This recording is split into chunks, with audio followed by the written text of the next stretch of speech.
बातमी सिंधुदुर्गातही पेट्रोल डिझेलसाठी वाहनांच्या रांगा लागल्या। पेट्रोल पंपावर पेट्रोलचा तुटवडा भासतोय। एकीकडे जिल्हा प्रशासन पेट्रोल डिझेलचा साठा समाधानकारक आहे असं सांगत असताना मात्र सिंधुदुर्ग जिल्ह्यातील शहरी आणि ग्रामीण भागातील पेट्रोल पंपावर पेट्रोलचा तुटवडा भासतोय। सिंधुदुर्गात काही पेट्रोल पंपावर पेट्रोल डिझेलसाठी वाहनांच्या रांगा लागल्याचं चित्र दिसतंय। या संदर्भात आढावा घेतलाय आमचे प्रतिनिधी सुरेश कौलगेकर यांनी।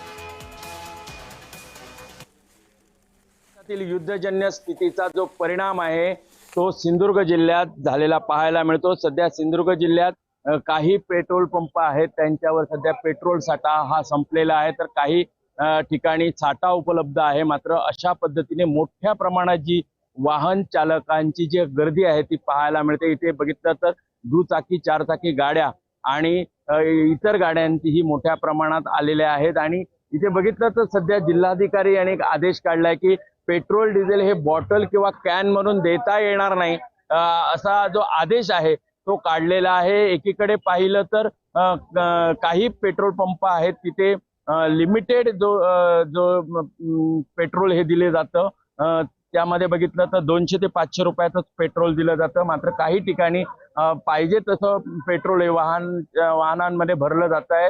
दुचाकी आणि चारचाकी वाहनांमध्ये सध्या पेट्रोल हे भरण्याचं सध्या मोठ्या प्रमाणात ज्या रांगा आहेत त्या पाहायला मिळतात। एकंदर पाहिलं तर एकीकडे जिल्हाधिकारी यांनी सांगितलेले कोणीही अफवावर विश्वास ठेवू नये, मात्र बघितलं तर सध्या मोठ्या प्रमाणात ज्या रांगा आहेत त्या मात्र इथे पंपावर पाहायला मिळत आहेत। सुरेश कौलगेकर, जय महाराष्ट्र, वेंगुर्ले, सिंधुदुर्ग। आमका 2 तास झाले येऊन पाठच्या पेट्रोल भरून गेले आम्ही इसर अजून पेट्रोल ह्या पंपार नाही त्या पंपार नाही, पेट्रोल बाटल्या भरून देतो कॅना भरून देतो, आमका बाटल्याच दिलत नाही। पण सध्या पेट्रोल कॅनात किंवा बाटली बाकीच्यांका भरून कसे इथं तहसीलदारांनी नको भरू असं सांगितलेलं आहे। बाटल्या भरून कॅना भरून कशी दिली पासून। तहसीलदार कार्यालयाकडनं सध्या कालच आम्हाला अशी आदेश आलेले आहेत की बाटली कॅन किंवा इतर कोणत्याही प्रकारे लूज अशा प्रकारे पेट्रोल किंवा डिझेल देणे पूर्णपणे बंद करण्यात आहे तात्पुरतं तरी। आणि पुरेसा साठा शासनाकरता तो ठेवावा लागतो, तो ठेवणे व जास्तीत जास्त सुरळीतपणे कसा विक्री करता येईल त्यावर लक्ष द्यायला सांगितलेलं आहे।